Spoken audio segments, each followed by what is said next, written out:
हाँ बच्चों नमस्ते, जय माता दी। बच्चों हमारे वीडियो में आप लोगों का स्वागत है। ठीक है, अब हम आप लोगों को रोज 10 मिनट 15 मिनट का वीडियो अवश्य बनाया करेंगे। तो आप लोग मेरा सहयोग करना, चैनल को सब्सक्राइब कराना, अपने दोस्तों से शेयर कराना, लाइक कराना, और सभी अपने जो आपके दोस्त कक्षा 10 में पढ़ रहे हो सभी को बताना। हम आपको हर एक सवाल बताएंगे एनसीईआरटी बुक्स का। देखिए हमने डाल दिया है पार्ट 3, हम आपको बताने जा रहे हैं द्विघात समीकरण प्रश्नावली 4.1 का। देखिए बच्चों, हमने आपको क्वेश्चन नंबर 2 का पहला भाग बता दिया था।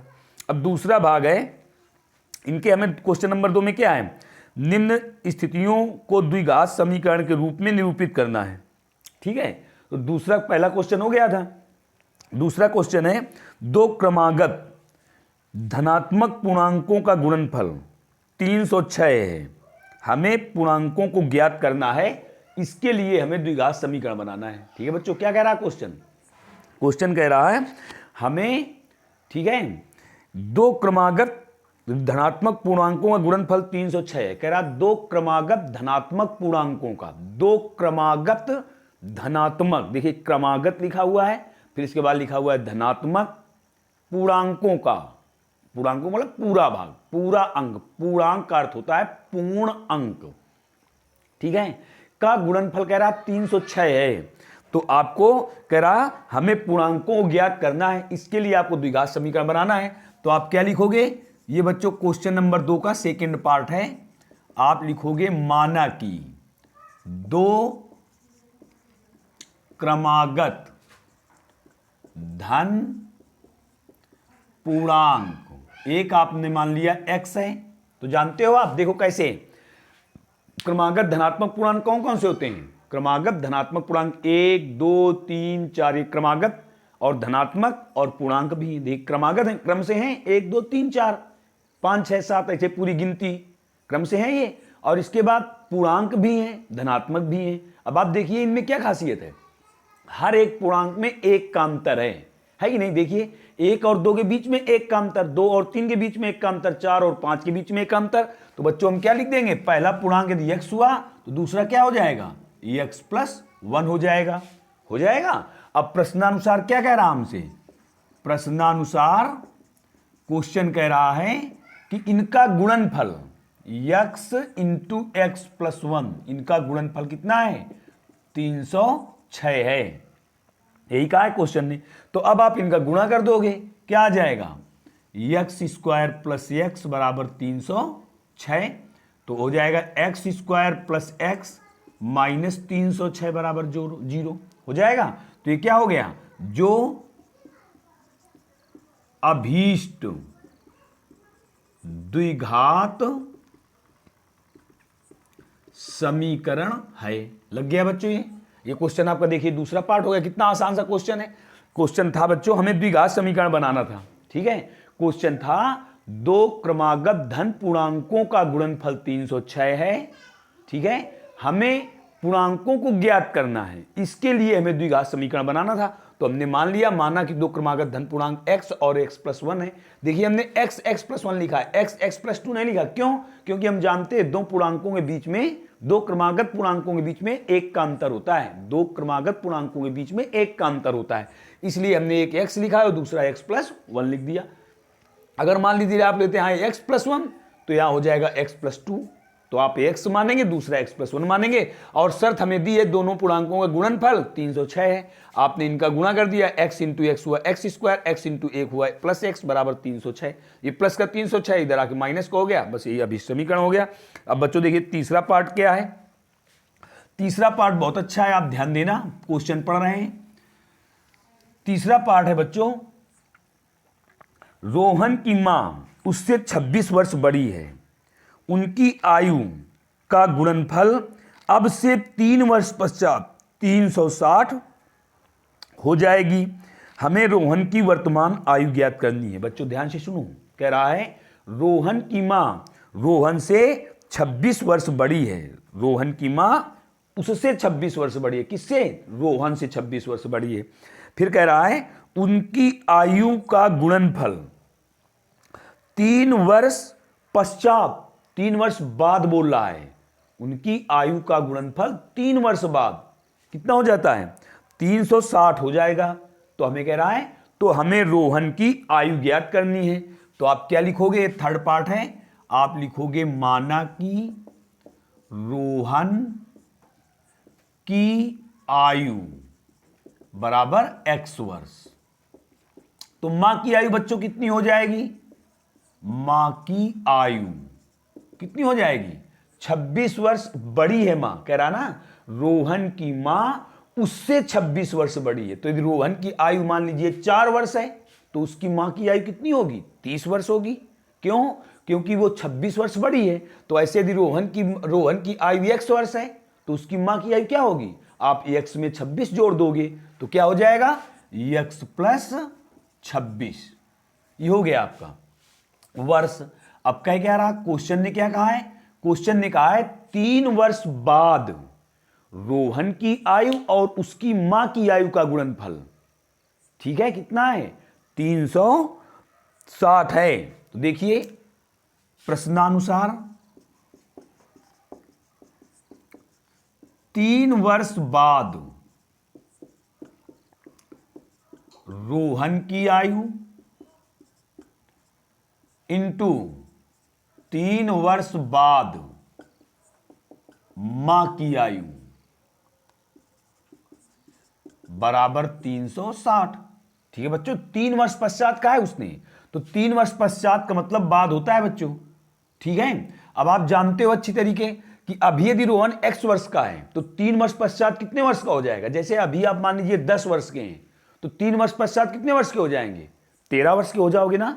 जैसे 10 में आपने 3 जोड़ा, उसी प्रकार रोहन वर्तमान में x वर्ष का है तो 3 वर्ष पश्चात क्या होगा, x में 3 जोड़ दोगे आप तो क्या हो जाएगा, x प्लस 3, ये रोहन की आयु इंटू 3 वर्ष बाद मां की भी आयु। ऐसा तो नहीं है कि रोहन की आयु 3 वर्ष पश्चात बढ़ जाए और मां की उतनी ही बनी रहे। यदि रोहन की बढ़ेगी तो मां की भी बढ़ेगी, तो कितनी हो जाएगी, मां की आयु वर्तमान कितनी है, x प्लस 26 वर्ष, तो 3 वर्ष बाद क्या होगी, 3 आप इसमें जोड़ दोगे,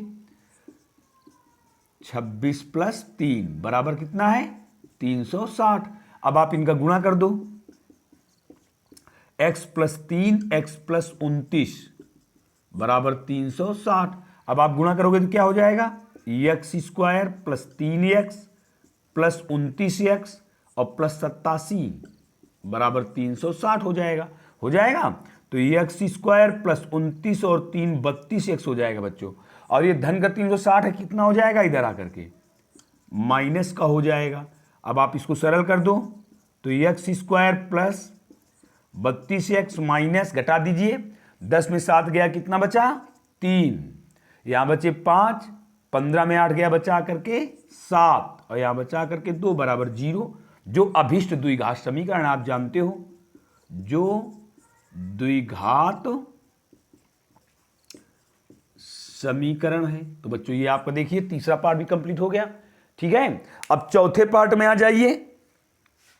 चौथा पार्ट क्या है, चौथा पार्ट भी आसान है बच्चों, इसमें कोई दिक्कत तो नहीं है। आप अच्छी तरीके से आपके सामने लगा हुआ है, आप अपना पहले क्वेश्चन पढ़ना बुक से, फिर इसको हमारे वीडियो को देखना और अपने दोस्तों को बताना, सब्सक्राइब करवाना, लाइक भी करवाना बच्चों। ठीक है, और अपने दोस्त जो हाई स्कूल में पढ़ते हो उन लोगों से बताओ। ठीक, हम आपको रोज एक वीडियो डाला करेंगे। अब इसके बाद चौथा पार्ट, तीसरा पार्ट हो गया, चौथा पार्ट देखिए। चौथा पार्ट है बच्चों, एक रेलगाड़ी 480 किलोमीटर की दूरी समान चाल से तय करती है। एक रेलगाड़ी 480 किलोमीटर की दूरी समान चाल से तय करती है।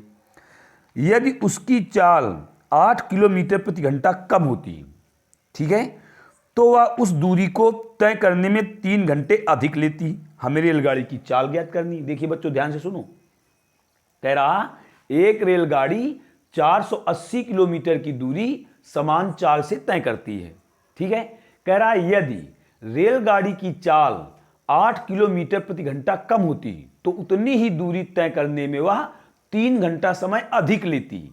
तो कह रहा हमें रेलगाड़ी की चाल ज्ञात करनी। ये क्वेश्चन है आपका, तो आप फौरन, चौथा पार्ट है, क्या मानोगे, माना कि रेलगाड़ी की चाल बराबर x किलोमीटर प्रति घंटा, km का अर्थ है किलोमीटर और प्रति का निशान है बच्चों एच का मतलब हावर, हावर मीन्स घंटा होता है, ठीक है, प्रति घंटा है। अब दूरी कितनी है बच्चों, दूरी है 480 किलोमीटर, ठीक है।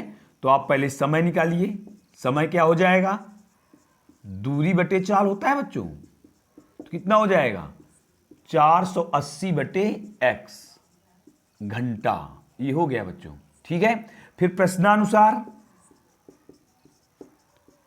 क्वेश्चन ने क्या कहा है यदि चाल, ठीक, कह रहा 80 किलोमीटर 8 किलोमीटर प्रति घंटा कम होती है। देखिए चाल पहले कितनी थी, x थी, अब 8 किलोमीटर प्रति घंटा कम हो गई, अर्थात कितनी हो गई x माइनस 8 किलोमीटर प्रति घंटा, तब उतनी ही दूरी कह रहा, दूरी बराबर 480 है बच्चों, तब समय क्या होगा, दूरी बटे चाल, तो 480 बटे x माइनस 8 घंटा।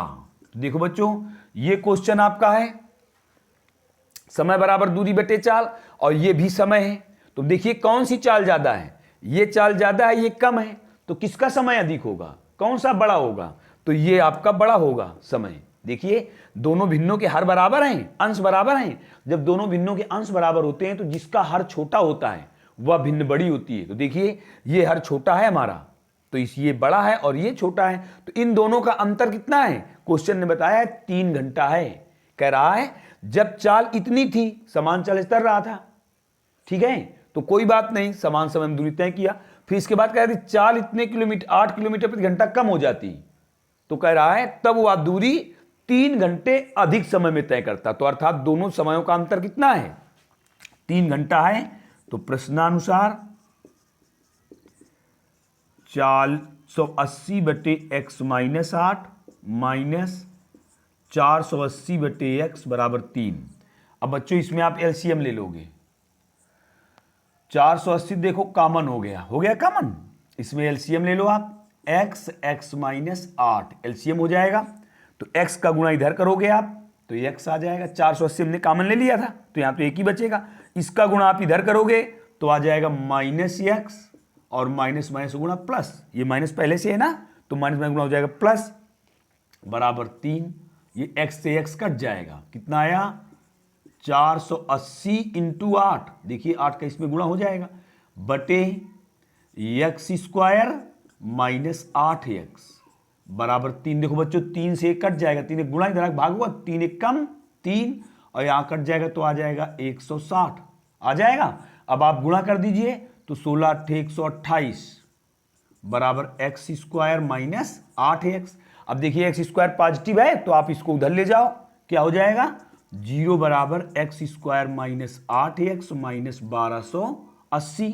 तो आप क्या लिख दोगे इसे, x square minus 8x minus 1280 बराबर 0, जो दो घात समीकरण है, द्विघात समीकरण है। देखो बच्चों ये भी आप कंप्लीट हो गया। तो इस प्रकार से बच्चों आपकी पूरी प्रश्नावली लग गई, ठीक है बच्चों, ये प्रश्नावली हमने आपकी खत्म कर दी।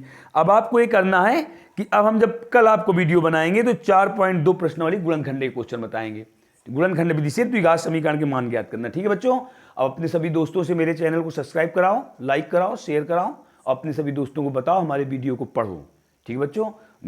अगले वीडियो में मिलेंगे। जय हिंद, जय भारत।